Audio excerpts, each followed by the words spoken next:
જય માતાજી મિત્રો. જય માતાજી મિત્રો. તો આપણે નરભેરમના મંદિરે આવી ગયા છે. તો મિત્રો આપણે આવી ગયા છે નરભેરમના મંદિરે.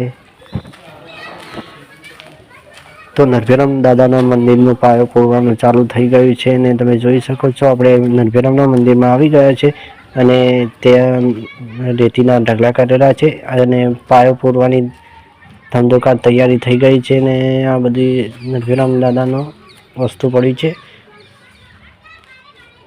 સામે પણ મંદિર છે. તો ચાલો અમે નજીકથી ત્યાં જઈને નજીકથી બતાવી દઈએ તમને નરભેરમ દાદાના મંદિરની વાડી અને નરભેરમ દાદાનો મંદિર. તો પાયો કેટલો પૂરવાનો ચાલુ થઈ ગયો છે તો ચાલો બતાવી દઈએ. તો ચાલો મિત્રો, દાદાના મંદિરનો પાયો આટલા સુધી આવી ગયો છે તો તમે જોઈ શકો છો મિત્રો.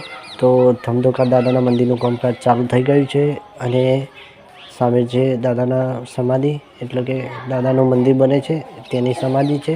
તેમને જીવતા સમાધિ લીધી હતી અને નરભેરમને રામોપીર મળેલા હતા એટલે કે જીવતા સમાધિ નરભેરમ દાદાએ લીધી હતી. આ છે મિત્રો રામનારાયણ દાદાનું મંદિર. તો ચાલો અમે આગળ જઈને તમને બતાવી દઈએ. તો દાદાનું મંદિર સામેથી એ છે શક્તિમાનું મંદિર અને હનુમાનનું મંદિર પણ ભેગું છે.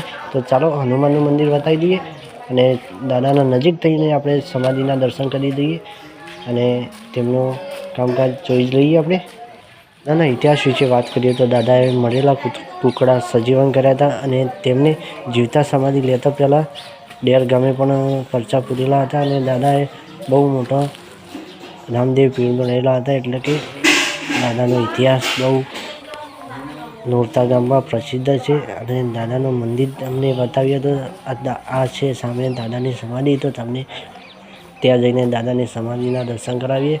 તો ચાલો આવો.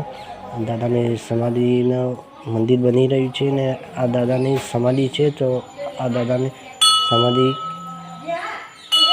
મિત્રો અમે પણ દર્શન કરીએ, તમે પણ દર્શન કરી લો દાદાની સમાધિના. અને ચાલો આગળનો બ્લોક બતાવીએ.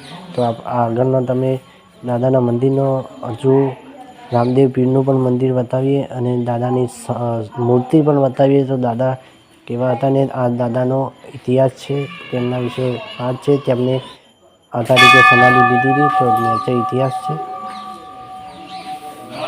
દાદાના મંદિરના સામે જ એક્ઝેક્ટ શક્તિમાનું મંદિર છે. શક્તિમાં અમારી કુળદેવી છે, અમારી કુળદેવી શક્તિમાં. તો મિત્રો શક્તિમાના દર્શન કરીને આપણે જઈશું દાદાની મૂર્તિ જોવા અને રામદેવ પીરના દર્શન કરવા.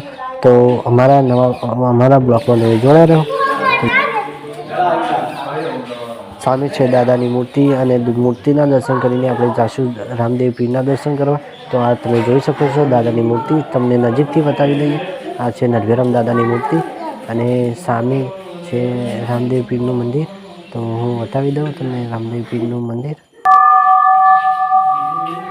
તો મિત્રો આ છે રામદેવ પીરનું મંદિર અને આ રામદેવ પીરના મંદિરના દર્શન કરીને આપણે બ્લોગ આપણો અહીંયા જ આપણે સમાપ્ત કરીશું. તો જય રામાપીર, જય નરભેરમ દાદા અને